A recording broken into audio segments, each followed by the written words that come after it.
Today I want to talk about my upcoming trip to Portugal. Upcoming is like November, but I'm starting to prepare language-wise.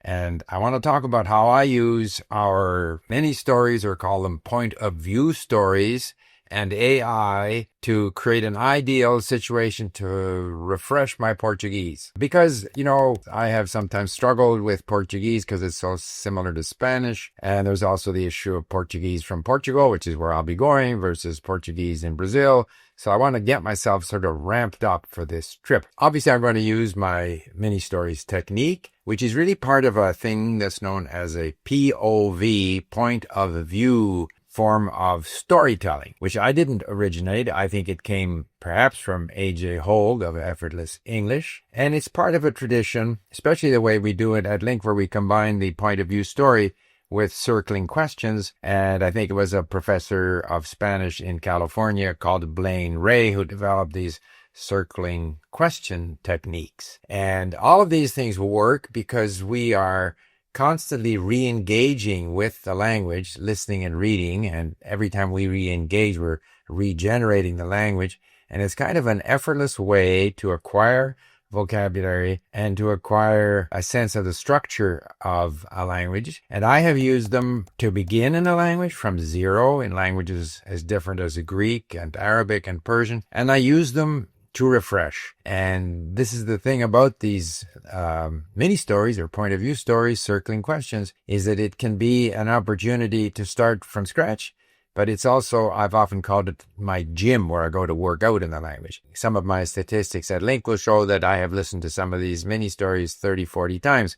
And of course, the key is you want to listen and read, and you are regenerating the language in your mind. The structure is very simple. So a simple story, and I will explain to you later on how I can use AI to design the story at the level that I want to be at in the language. Or in the case of my upcoming trip to Portugal, I design it around the town that I will be visiting in Portugal and that area. But the gist of it is that there are 6 or 10 sentences, relatively simple, usually, especially at a beginner level, where version 1 of the story uses one person, like the first person, like I, and then another version uses the third person, or version 3 might use the future tense. So you are changing the point of view of the story, but essentially you're dealing with the same story and the same vocabulary. So there's an element of novelty, but a lot of repetition. And then typically I like to follow these with circling questions. These are not questions testing my ability to recollect what was in the story. Instead, I make a statement about the story. Then I ask a question about the story based on that sentence. So John went to the store. Did John go to the store? And the answer is either positive or negative. So you're, again, refreshing the same vocabulary in different tenses, in different persons. Positive, negative, interrogative, all of these things are great. So that's the package that I'm going to be using to prepare for my trip to Portugal. Now, in Portugal, we're staying in a little town, or I haven't yet booked it, but my intention is to go to a town on the border between Portugal and Spain called Vila Real de San Antonio. And so I was in Link, and I asked our AI bot, Links, saying, can you create a story similar to a mini story based on this town, Vila Real de San Antonio? It takes work to develop something in AI that's exactly what you want. So sometimes it won't do the whole job, the AI bot, or it will only deal with the content that's in our story, for example. And I said, no, I want you to go search for other information about this area, the river, the golf courses, whatever it might be. So, and the fun thing was that my interaction with our AI bot, I would sometimes interact in English, I would sometimes interact in Portuguese, but everything ended up as a lesson for Link. And I was able to also define that I wanted this in European Portuguese. So out of my interaction, I was able to develop a point of view story, a series of point of view story. Not quite exactly what I want yet, but getting closer.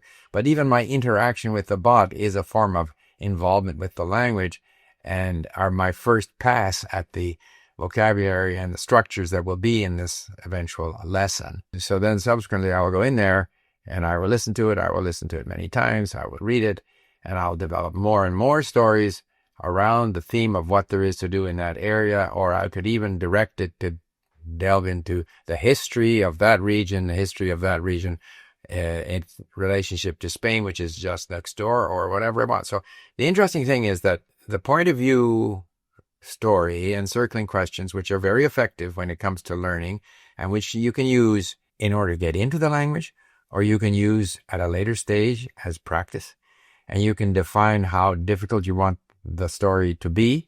So all of the good reasons why this is excellent learning content, and stories we know are powerful.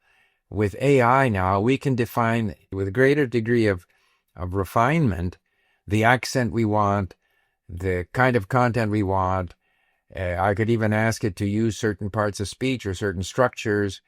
So in this way, because of the quality, and I think this is the key point that I should have mentioned up front, the quality of the text-to-speech audio now is so good that it's actually not unpleasant to listen to the generated audio. João está em Vila Real de Santo Antônio. Ele acorda cedo e vai caminhar perto do rio. And you can refine the kind of content you want to listen to. Food, eating, history, you can have it in this format of point of view stories with certain questions, so that we can refine our compelling input to where it becomes very sort of targeted language learning material. And so that's what I wanted to share with you today, and I look forward to your comments. You'll notice, by the way, today I'm experimenting with just using natural lighting and not using the lights that I have been using in the past. Thanks for listening. Bye for now.